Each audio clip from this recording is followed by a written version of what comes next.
Okay, good morning everyone. तो orthoboric के बाद अब जो हमें टॉपिक पढ़ना रहेगा वो रहेगा क्या? Die borane. जो टॉपिक रहेगा हमारा that will be die borane.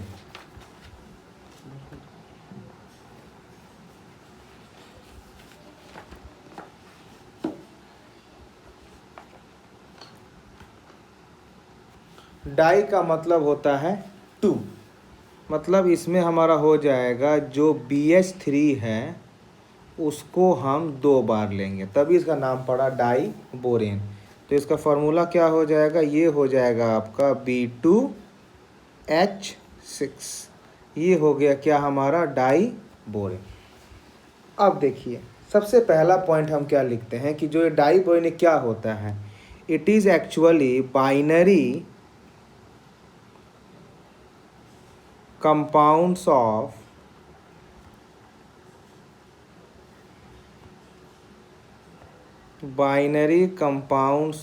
boron and hydrogen. Binary compounds of boron and hydrogen are known as boron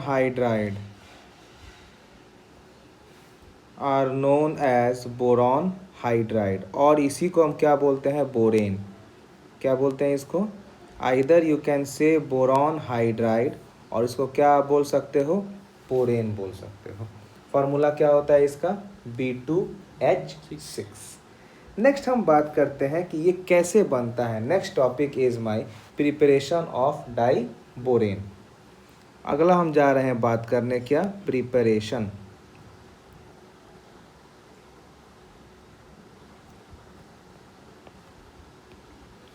अगर हम बात करते हैं प्रिपरेशन का तो क्या होता है? देखिए, हम यहाँ पर BF3 ले लेते हैं और इसका हम रिएक्ट करते हैं LiAlH4 से, लिथियम एल्युमिनियम हाइड्राइड से रिएक्ट करते हैं। तो ये हमारा बन जाता है lithium fluoride plus of aluminium fluoride, और साथ में ये बन जाता है हमारा B2H6। ये हमारा पहला मेथड ऑफ प्रिपरेशन किसका है? Diborane. क्या बन गया? B2H6। अब इसको आप बैलेंस भी कर सकते हो, क्योंकि बैलेंस रिएक्शन ही आपको कहीं लिखना है। बैलेंस में ये आपका 4 हो जाएगा, ये होगा 3 मोल्स, ये होगा 3 मोल्स, ये होगा 3 मोल्स, और ये होगा 2 मोल्स। अब देखिए, कुछ लोग को मन में ये डाउट आएगा कि सर आपने BF3 ही क्यों लिया? हमारे पास तो हैलोजन में बहुत सारा एलिमेंट है, फ्लोरीन है, क्लोरीन है, ब्रोमीन है, आयोडीन है, तो आप केवल BF3 फ्लोरीन क्यों लिया? ऐसी बात नहीं है बेटा, आप यहाँ कुछ भी ले सकते हो। आप BF3 ले सकते हो, या इसका जगह आप BCl3 भी ले सकते हो, या इसके जगह आप BBr3 भी ले सकते हो, या इसके जगह आप Bi3 भी ले सकते हो। कुछ भी लोगे, हमारा यही आंसर, यही हमारा डाई बोरेन बनने वाला है। केवल चेंज यहाँ आएगा कि अगर आप BCl3 लोगे तो यहाँ बन जाएगा लिथियम क्लोराइड। तो ये हमारा हो गया पहला मेथड ऑफ प्रिपरेशन। अगर हम दूसरी की बात करें कि सेकंड क्या है प्रिपरेशन, क्या होगा? आप यहाँ ले लो NaBH4 सोडियम बोरोहाइड्राइड, इसको आप रिएक्ट कर दो I2 से, तो ये हमारा बन जाएगा आपका sodium iodide plus H2 plus of B2H6। ये दूसरा प्रोसेस है क्या बनाने का? Diborane. और अगर हम तीसरी प्रोसेस की बात करें तो आप यहाँ पर जब BF3 का जब रिएक्शन करोगे सोडियम हाइड्राइड, जो मैं आपको ऑलरेडी हाइड्रोजन में पढ़ाया था, ये आपको बन जाता है सिर्फ ion exchange NaF plus B2H6। यही आपका बेटा 3 प्रोसेस है जिससे आप क्या बना सकते हो? Diborane. पहला क्या बोलते हैं? Boron trihalide on reaction with LiAlH4, दूसरा NaBH4 on reaction with iodine gas, और तीसरा BF3 on reaction with sodium hydride. Whatever we are going to get, main जो हमें फोकस करना है वो डाई बोरेन पर। बाकी प्रोडक्ट में क्या बना वो उतना इम्पोर्टेंस नहीं है, इम्पोर्टेंस क्या है कि डाई बोरेन बनता है कि नहीं। नेक्स्ट हम बात करते हैं प्रॉपर्टीज ऑफ डाई बोरेन। अगला हम बात करेंगे प्रॉपर्टीज ऑफ डाई बोरेन।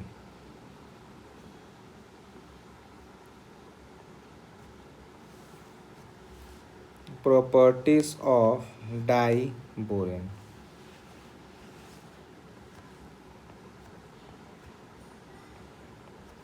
सबसे पहला क्या होता है डाई बोरेन कि ये एक कलरलेस गैस है।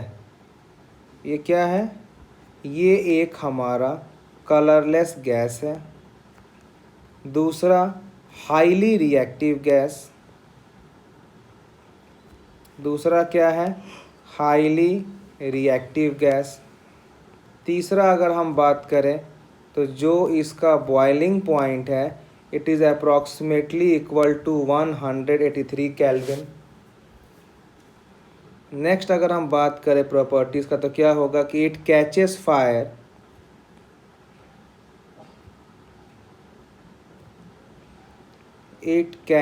Fire spontaneously. ये अचानक से आग पकड़ लेता है। It catches fire spontaneously and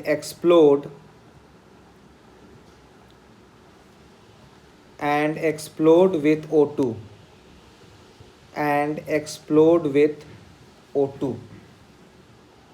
Next, diborane reaction with O2.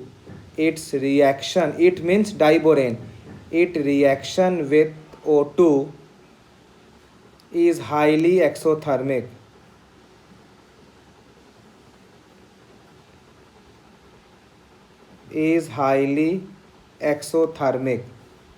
अगर इसकी हम रिएक्शन की बात करें तो अगर डाईबोरेन B2H6 की हम बात करते हैं और इसकी जब हम रिएक्शन करते हैं ऑक्सीजन गैस से तो ये आपको बनता है B2O3 बोरॉन ऑक्साइड और साथ में बनता है H2O। बैलेंस करने के लिए यहाँ ऑक्सीजन लेंगे 3 मोल्स और वाटर होगा 3 मोल्स। और यही जो रिएक्शन है इसको कहाँ यूज़ करते हैं? It is used as rocket fuel.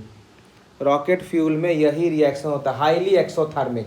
इसको कहाँ यूज़ करते हैं? It is used as rocket fuel. Rocket fuel में इसको हम यूज़ करते हैं। अगला अगर हम प्रॉपर्टीज़ की बात करें तो B2H6 को आप जब गर्म कर दो रेड हॉट तक तो क्या होता है? ये अलग अलग हो जाता है।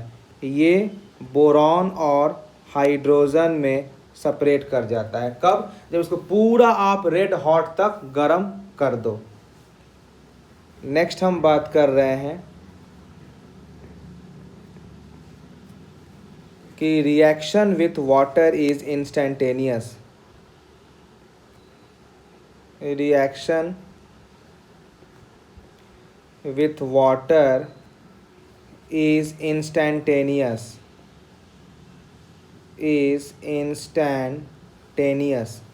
इसका मतलब क्या है कि जब आप B2H6 का रिएक्शन आप कर देते हो पानी से तो क्या होगा? ये बना लेता है H3BO3 बोरिक एसिड प्लस साथ में ये वाटर को रिलीज़ करता है।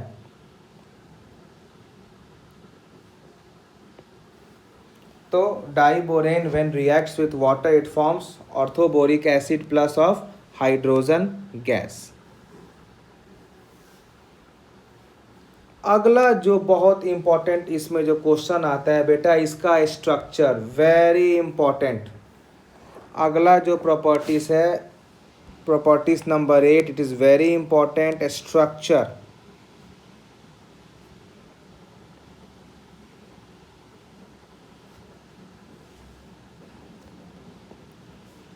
किसका? B2H6 का। B2H6 को क्या बोलते हैं हम? डाईबोरेन। और इसमें इलेक्ट्रॉन की डेफिशिएंट है।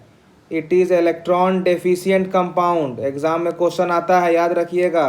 ये कैसा कंपाउंड है? Electron deficient. कैसे? देखो, एक्चुअली ये होता है BH3 का होल 2। अगर BH3 का हम डायग्राम बनाए बेटा तो इसका डायग्राम कुछ इस तरह बनेगा।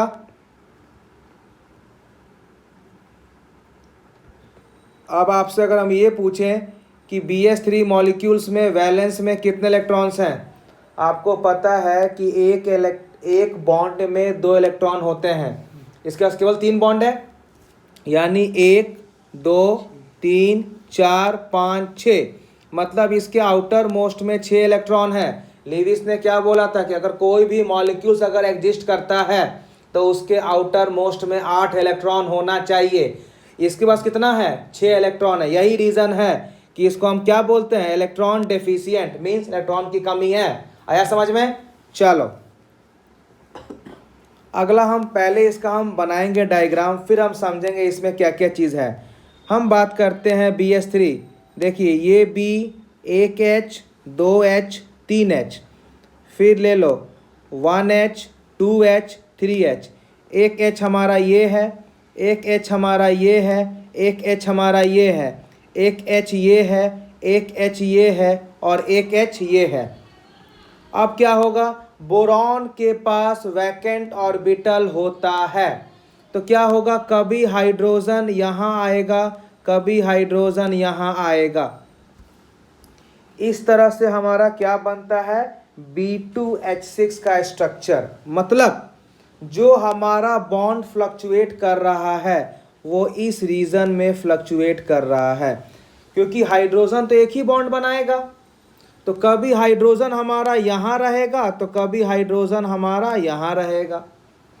तो या आप नीचे से भी कर सकते हो, ऊपर नीचे कहीं से भी बन सकता है। इसीलिए इस बॉन्ड का एक और नाम है, इस बॉन्ड को हम क्या बोलते हैं? बनाना बॉन्ड। क्या बोलते हैं इसको हम? बनाना बॉन्ड। देखिए एकदम शेप आ गया, जस्ट लाइक केला। अब देखो इसमें आप देख रहे हो कि कुछ हाइड्रोजन एंड में है, कुछ हाइड्रोजन बीच में है। जो हाइड्रोजन लास्ट में है इसको हम क्या बोलते हैं? Terminal hydrogen HT। क्या बोलेंगे? टर्मिनल हाइड्रोजन HT, जो हाइड्रोजन लास्ट में है। तो अगर आपसे क्वेश्चन आए कि डाई बोरॉन में कितने टर्मिनल हाइड्रोजन हैं, आंसर क्या होगा? 4। अब देखो 2 हाइड्रोजन अंदर भी हैं, इसको हम क्या बोलते हैं? Bridge hydrogen. इसको हम क्या बोलते हैं? Bridge hydrogen. तो अब क्वेश्चन ये आ जाए कि डाई बोरॉन में कितने ब्रिज हाइड्रोजन होते हैं? क्या दोगे आंसर? 2 होते हैं। नेक्स्ट आपसे ये पूछेगा कि क्या ये मॉलिक्यूल्स प्लेनर है कि नॉन प्लेनर है। आपसे पूछेगा कि क्या ये मॉलिक्यूल प्लेनर है कि नॉन प्लेनर है। सबसे पहले आप इस बोरॉन का हाइब्रिड निकालो। बोरॉन 4 बॉन्ड बना रहा है sp3। बोरॉन 4 बॉन्ड बनाया sp3। sp3 का मतलब tetrahedral, means not in one plane. यानी हम क्या बोलेंगे कि जो B2H6 मॉलिक्यूल्स है दे आर नॉन प्लेनर। क्या है ये आपके नॉन प्लेनर मॉलिक्यूल्स हैं। Why? Because the hybrid of BH3 में बोरॉन का हाइब्रिड sp3 मतलब टेट्राहेड्रल।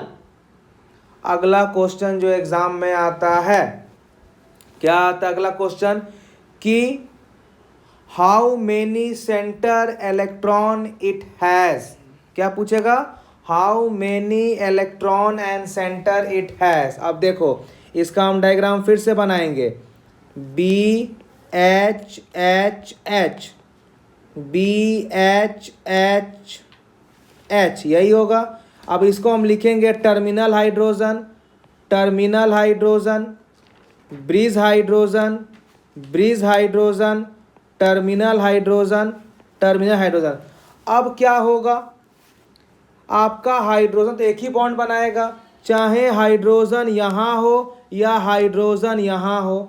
चाहे वो यहाँ पर रियल हो तो यहाँ क्या होगा, वर्चुअल। या अगर यहाँ रियल हुआ तो यहाँ क्या होगा, वर्चुअल। या यहाँ रियल तो वहाँ वर्चुअल। मतलब ब्रिज हाइड्रोजन के एक तरफ रियल बॉन्ड होगा, एक तरफ वर्चुअल बॉन्ड होगा।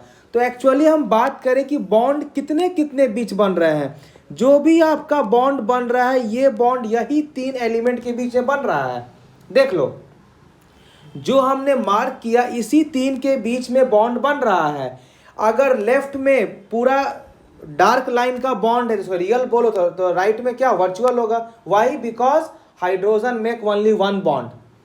तो हम क्या बोलेंगे कि जो अटैकिंग सेंटर है वो 3 है, जो सेंटर पर हम अटैक कर रहे हैं वो 3 है, 1 2 3। तो इसमें हमारा 3 सेंटर है। अब पूछेगा कि इस 3 सेंटर में कितने इलेक्ट्रॉन की मूवमेंट हो रही है। तो इलेक्ट्रॉन का मूवमेंट कब बताएंगे, जब रियल बॉन्ड बनता है। तो इन तीनों के बीच में एक ही तो रियल बॉन्ड है, एक तो वर्चुअल बॉन्ड है। तो हम केवल रियल बॉन्ड के बारे में बात करेंगे ना। तो एक रियल बॉन्ड बनने के लिए कितने इलेक्ट्रॉन लगते हैं, 2। मतलब ये पूरा हो गया 3 सेंटर 2 इलेक्ट्रॉन। चलो, कुछ बच्चे का डाउट ये भी होता है, देखो वो क्या गलती करेंगे ये भी समझ लो, क्योंकि गलती से ही हम सही करेंगे। एंड वाला हाइड्रोजन टर्मिनल, एंड वाला हाइड्रोजन टर्मिनल, एंड वाला हाइड्रोजन टर्मिनल, एंड वाला हाइड्रोजन टर्मिनल, बीच वाला ब्रिज हाइड्रोजन, बीच वाला ब्रिज हाइड्रोजन। अब देखो, जब ये वाला आपका हो गया रियल तो एक वर्चुअल होगा, जब ये हो गया रियल तो एक वर्चुअल होगा। चलो हम बात करते हैं इस बार नीचे वाला से। मान लो इस बार हम इसको ले रहे हैं, कोई भी आप ले लो। तो आप क्या देख रहे हो कि जो भी आपकी बॉन्ड की फॉर्मेशन होगी उसमें कितने एटम्स पार्ट ले रहे हैं, 1 2 3, यानी 3 सेंटर। अब नंबर ऑफ इलेक्ट्रॉन्स, तो आपको ये देखना है कि रियल बॉन्ड कितना है। रियल बॉन्ड तो केवल आपका एक है, एक बॉन्ड बनने के लिए कितना इलेक्ट्रॉन है, 2। तो ये हो जाएगा 2 इलेक्ट्रॉन। आया समझ में। अब देखो 2 एक्चुअली होता क्या है समझो। हम केवल एक पार्ट ले रहे हैं, बी एच बी बी। देखो बेटा, कभी ये ऐसे रहता है तो कभी ऐसे बनेगा, बी एच बी बी। मतलब कि अगर लेफ्ट, ये वाला लेफ्ट है, लेफ्ट में अगर वर्चुअल बॉन्ड हुआ तो राइट में क्या होगा, रियल बॉन्ड। यहाँ पर लेफ्ट में अगर रियल बॉन्ड है तो राइट में क्या हुआ, वर्चुअल बॉन्ड। लेकिन एक समय केवल एक ही बॉन्ड बन रहा है, ये ध्यान देखो, चाहे लेफ्ट हो कि राइट हो। इसीलिए नंबर ऑफ इलेक्ट्रॉन्स कितना लिखे हम, 2e। तो ये क्वेश्चन इंपॉर्टेंट है कि डाई बोरॉन में कितना सेंटर कितने इलेक्ट्रॉन है। तो क्या बोलोगे, 3 सेंटर एंड 2 इलेक्ट्रॉन्स। आया समझ में आपको। चलो अगली हम बात करते हैं,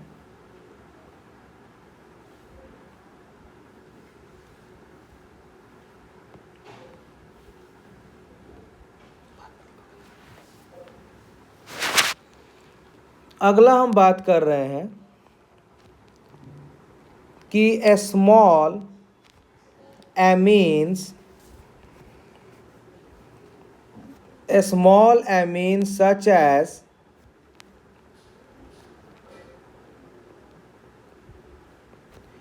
NH3, CH3NH2, CH3 का whole 2NH gives unsymmetrical cleavage, gives unsymmetrical cleavage. अब देखो, पहले आपको एक हम रफ दे दे आइडिया कि हम जो बेटा NH3 लिखते हैं इसको हम क्या बोलते हैं, जो हम NH3 लिखते हैं इसको हम बोलते हैं एमोनिया। क्या बोलते हैं इसको, एमोनिया। अगर यही NH3 को आप इसका अगर एक H को रिप्लेस कर दो CH3 से तो इसको हम क्या बोलते हैं, 1 डिग्री एमीन। क्या बोलेंगे इसको, 1 डिग्री एमीन। यही एमोनिया का अगर आपने 2H को रिप्लेस कर दिया CH3 से तो क्या बोलेंगे इसको, 2 डिग्री एमीन। और यही अमोनिया का अगर आपने तीनों का तीनों H को रिप्लेस कर दिया CH3 से, तो इसको हम क्या बोलेंगे? 3 डिग्री एमीन। ये एक्स्ट्रा है समझने के लिए, हम आपको हाइड्रोकार्बन से पढ़ाएंगे। तो एमोनिया, तो यानी ये वाला जो पूरा कंपाउंड हो गया, ये क्या हो गया? दिस इज 1 डिग्री, और क्या बोलते हैं इसको? Primary amine. ये वाला क्या हो गया? इसको हम बोलते हैं 2 डिग्री और सेकेंडरी एमीन। आया समझ में? अब इसने बोला है कि ये अनसिमेट्रिकल क्लीवेज देगा, मतलब दोनों टूटेगा तो बराबर नहीं टूटेगा, इसी को बोलते हैं अनसिमेट्रिकल। जैसे हम रिएक्शन करके देखते हैं। अगर हम एक रिएक्शन लेते हैं, हम क्या किए कि हमने B2H6 का जब हमने रिएक्शन किया एमोनिया के साथ, तो ये क्या, ये बन जाएगा B2H6.2NH3। हमने 2 एमोनिया लगा दिया। अब ये एक्चुअली बनता कैसे? ये ऐसे बनता है, ये बनता है इस तरह से, BH2NH3 का होल 2 प्लस BH4 माइनस। और आप क्या देख रहे हो कि ये कंपाउंड 2 फॉर्म में टूटा। क्या दोनों बराबर है? बिल्कुल नहीं। लेफ्ट वाला जो आपका plus charge means cation, right वाला minus means anion, both are not equal. इसीलिए हम क्या लिखे हैं कि जब ये आपको रिएक्शन करेगा एमोनिया से, तो ये क्या देगा? Unsymmetrical cleavage means breaking of bond. तो अब क्वेश्चन ये आ जाए कि सर फिर सिमेट्रिकल कब मिलेगा? फिर सिमेट्रिकल कब मिलेगा? कब मिलेगा? जब हम बहुत बड़ा एमीन ले, मतलब 3 डिग्री एमीन ले लें। यहां पर हमने क्या लिया है? Ammonia 1 degree and 2 degree amine. जब आप बहुत बड़ा एमीन लोगे, मतलब 3 डिग्री एमीन लोगे, उसके बाद जो हमारा क्लीवेज होगा वो सिमेट्रिकल होगा। आया कि नहीं समझ में? तो नेक्स्ट हम क्या बोलेंगे? नेक्स्ट हम क्या लिखेंगे नेक्स्ट पॉइंट में? कि लार्ज एमीन्स लाइक CH3 का होल 3N, जिसको हम क्या बोलते हैं? टर्शियरी और 3 degree amine, prefer symmetrical cleavage, prefer symmetrical cleavage. जैसे B2H6 का जब आप रिएक्शन करते हो 3 डिग्री एमीन से, CH3 का होल 3N, ये क्या देता है? ये आपको देगा BH3N CH3 का होल 3, ये बन जाएगा 2 टाइम्स। मतलब जो आपके 2 मॉलिक्यूल्स बने प्रोडक्ट, बोथ आर इक्वल, इसी को हम क्या बोलते हैं? सिमेट्रिकल। अब कभी कभी आपका एग्जाम में ये भी आ सकता है कि क्या 3 डिग्री एमोनिया के अलावा कुछ और भी कंपाउंड हैं जो सिमेट्रिकल क्लीवेज दे सकते हैं? बिल्कुल। तो apart from 3 degree amine, trimethyl oxide और carbon monoxide and so on, ये सब भी कुछ कंपाउंड है जो आपको सिमेट्रिकल क्लीवेज प्रोवाइड कर सकते हैं। आया समझ में? चलिए नेक्स्ट हम बात करेंगे कि जब इसका रिएक्शन हो जाए एमोनिया से तब क्या होगा। जब इसका रिएक्शन एमोनिया से हो एट डिफरेंट टेम्परेचर्स, तब हमारा क्या क्या फॉर्मेशन होगा।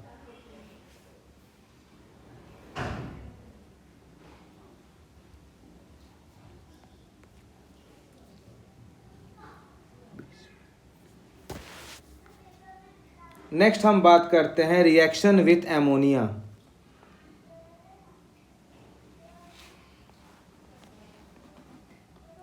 रिएक्शन विथ एमोनिया,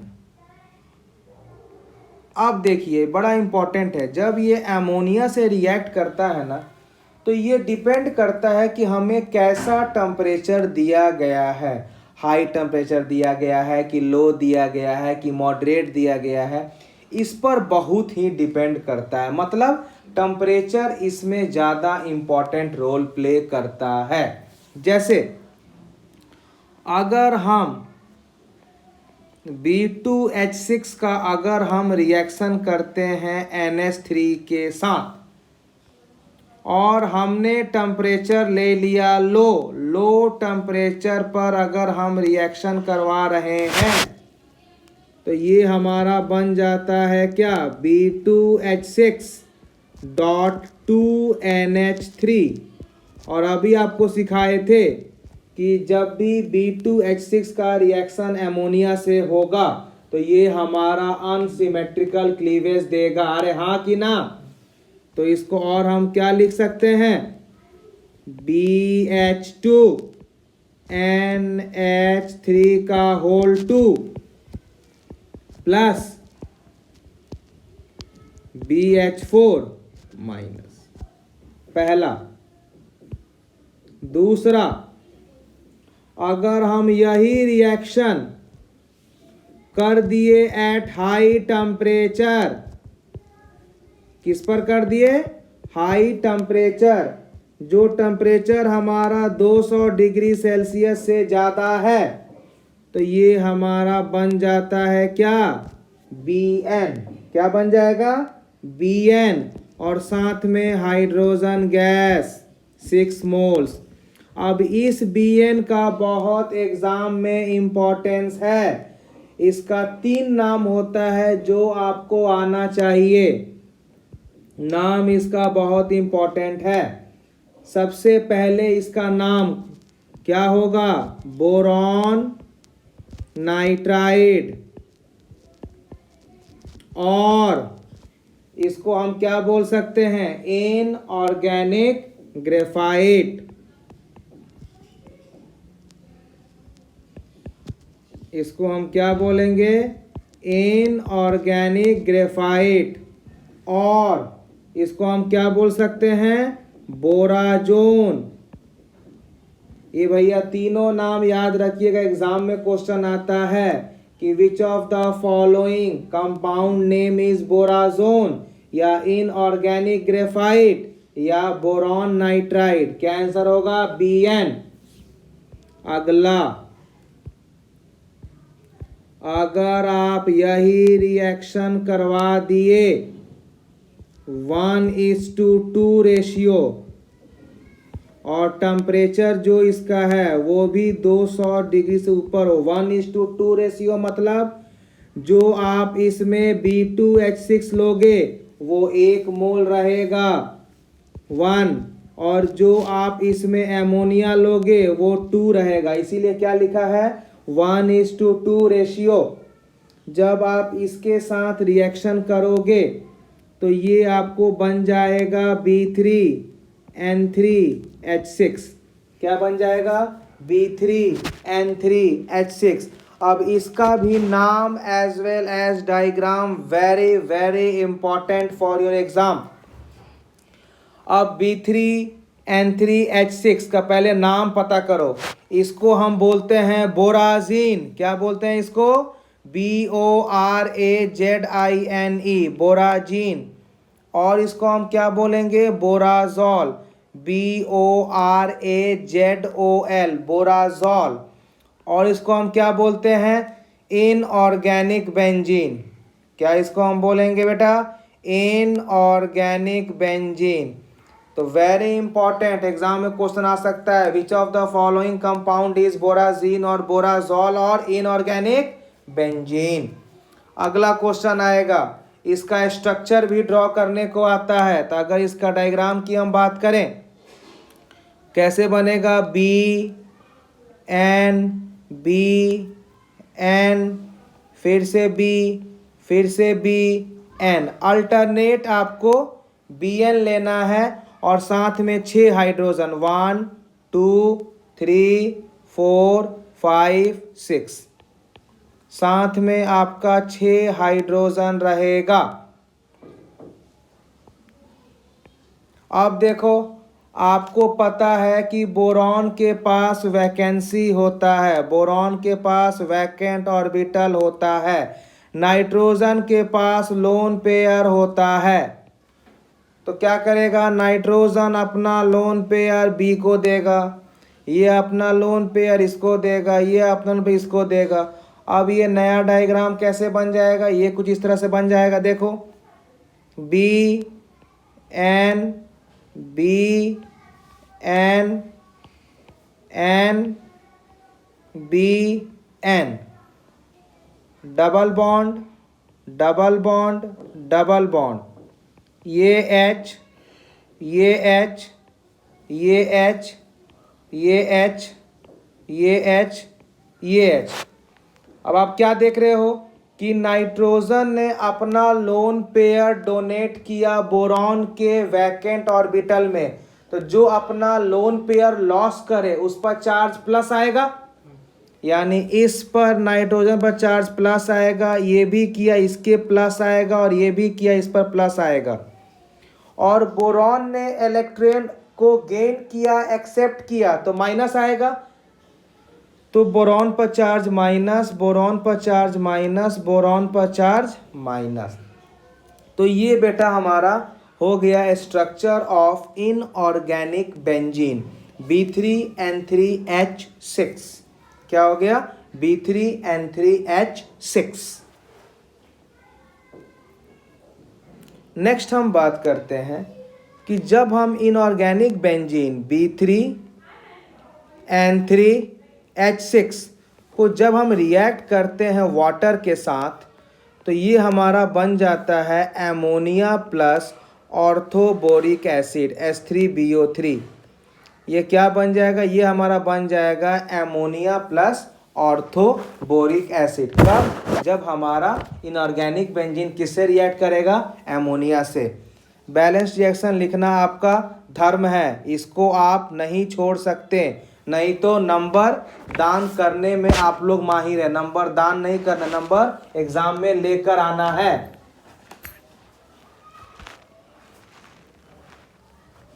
अगला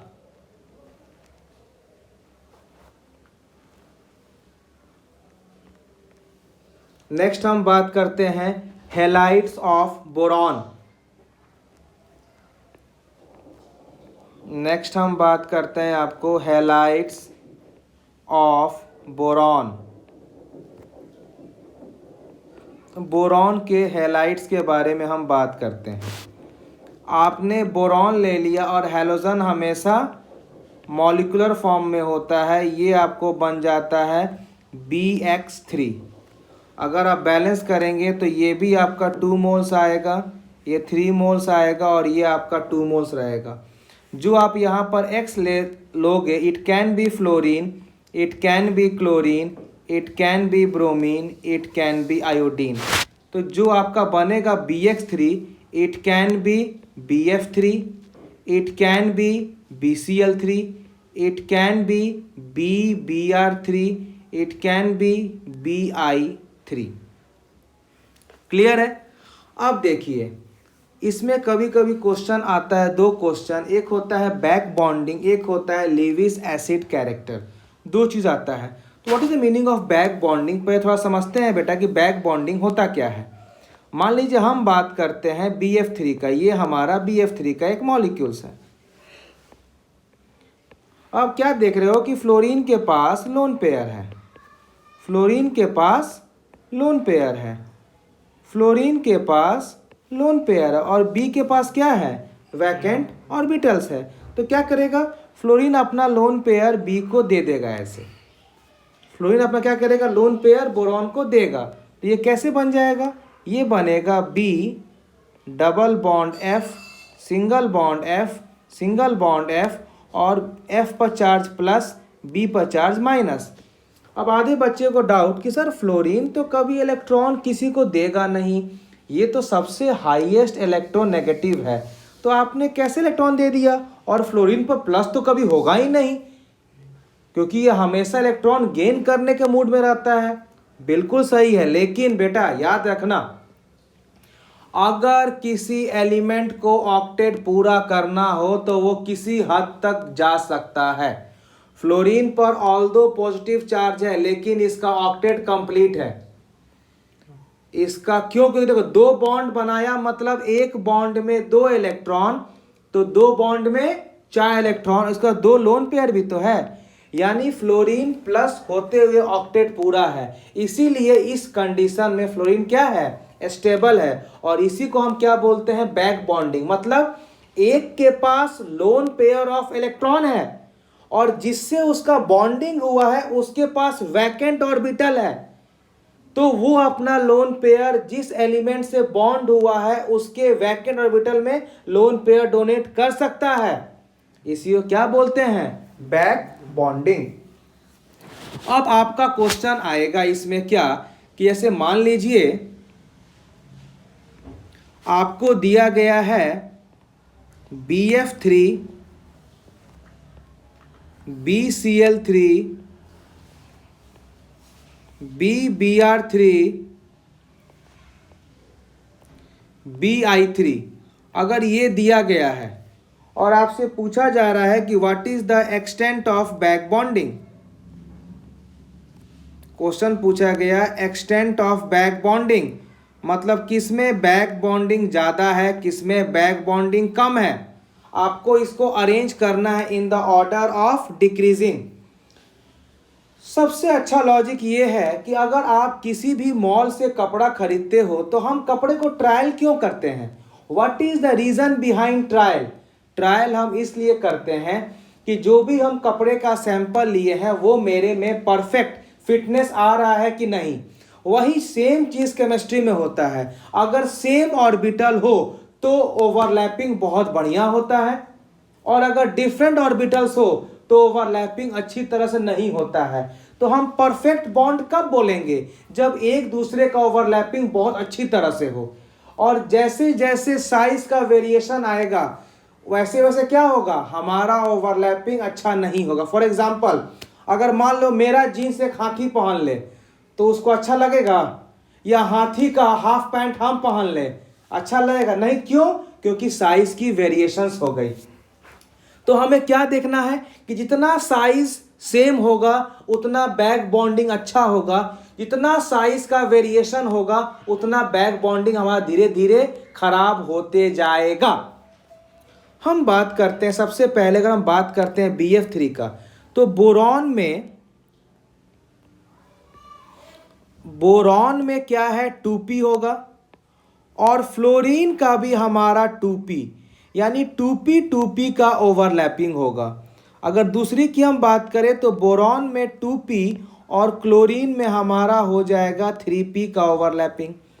तीसरा बात करें तो बोरॉन में 2p और ब्रोमीन में हो जाएगा 4p का ओवरलैपिंग। और लास्ट में बोरॉन में 2p और आयोडीन में हो जाएगा 5p का ओवरलैपिंग।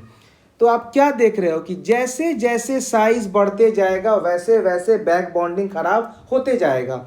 हम देख रहे हैं कि 2p दोनों का साइज सेम हो, परफेक्ट ओवरलैपिंग होगा, यानी सबसे अच्छा बैक बॉन्डिंग हमारा BF3 में होगा। इसके बाद 2p 3p थोड़ा साइज में वेरिएशन आ गया, 2p 4p और साइज बढ़ गया, 2p 5p और बढ़ गया। जैसे जैसे साइज बढ़ते जाएगा, साइज में डिफरेंस बढ़ते जाएगा, वैसे वैसे एक्सटेंट ऑफ बैक बॉन्डिंग क्या होगा? डिक्रीज होगा। मतलब BF3 के बाद क्या आएगा? BCl3, फिर क्या आएगा? BBr3, फिर क्या आएगा? BI3। क्योंकि फ्लोरीन में 2p, क्लोरीन में 3p, ब्रोमीन में 4p, आयोडीन में 5p, साइज का वेरिएशन बढ़ते जा रहा है।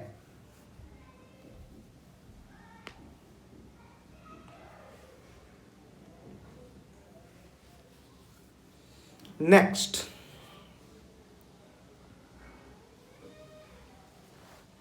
अगले अगर हम पॉइंट की बात करते हैं,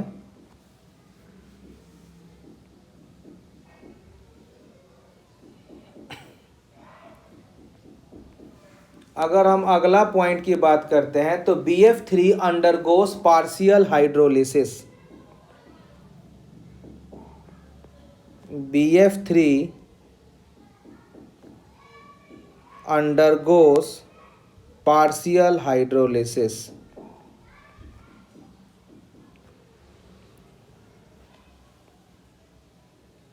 अब देखो, पहले तो ये अब समझे कि what is the meaning of partial hydrolysis. जैसे मान लो आप अगर 1 गिलास पानी लिए हो, ठीक है, उसमें आपने डाल दिया 2 चम्मच शुगर।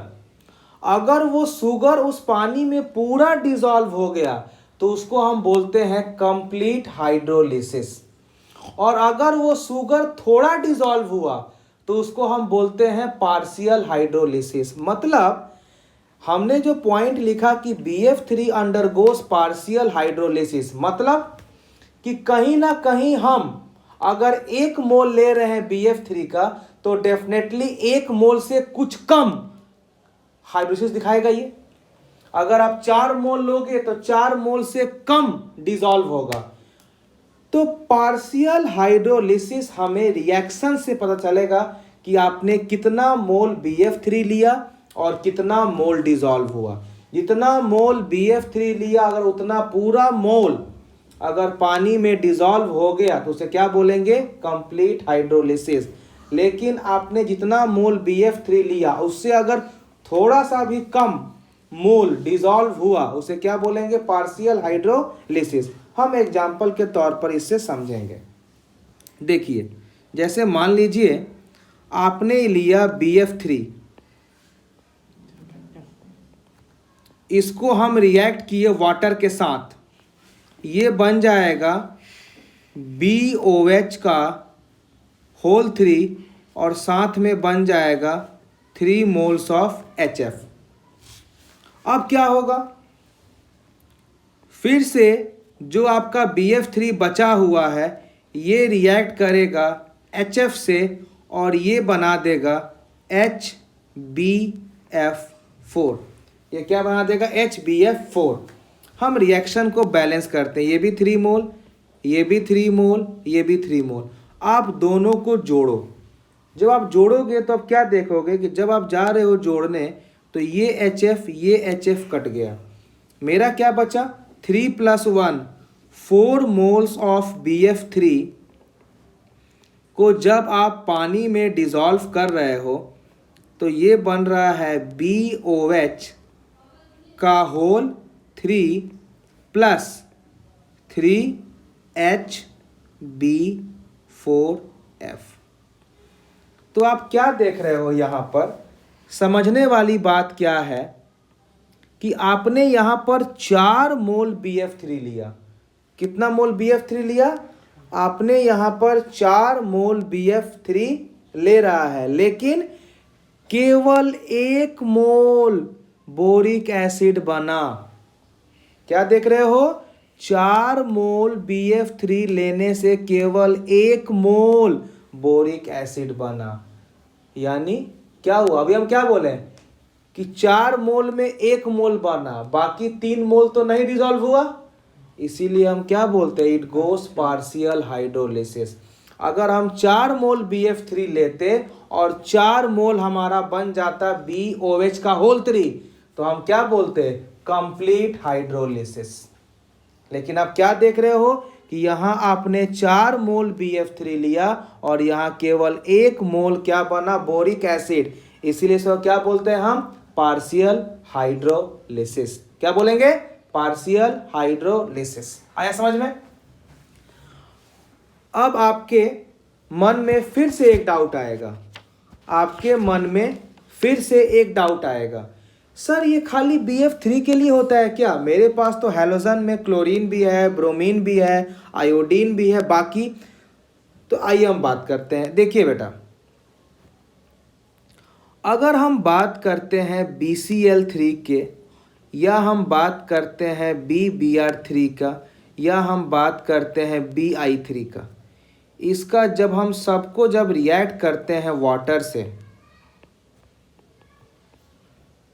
तो क्या बन जाएगा, ये बन जाता है बोरिक एसिड, ये भी बना देगा बोरिक एसिड, और ये भी बना देगा बोरिक एसिड, साथ में ये बना देगा HCl, ये बना देगा आपका HBr, और ये बना देगा HI। लेकिन जो BF3 का रिएक्शन ऊपर है वो ये BCl3, BBr3, BI3 नहीं दिखाते हैं। क्यों नहीं दिखाएंगे? ये नहीं दिखाते हैं। क्यों नहीं दिखाएंगे? क्योंकि जो हमारा BCl3 है, चाहे जो हमारा BBr3 है या BI3 है, ड्यू टू बिगर साइज, आपको अभी सिखाए थे हम एक्सटेंट ऑफ बैक बॉन्डिंग, इनका बैक बॉन्डिंग डिक्रीज होने के कारण पार्शियल हाइड्रोलिसिस ये शो नहीं करते हैं। केवल कौन शो करता है? BF3। एग्जाम में क्वेश्चन आएगा कि which of the following boron halide BF3, BCl3, BBr3, BI3 show partial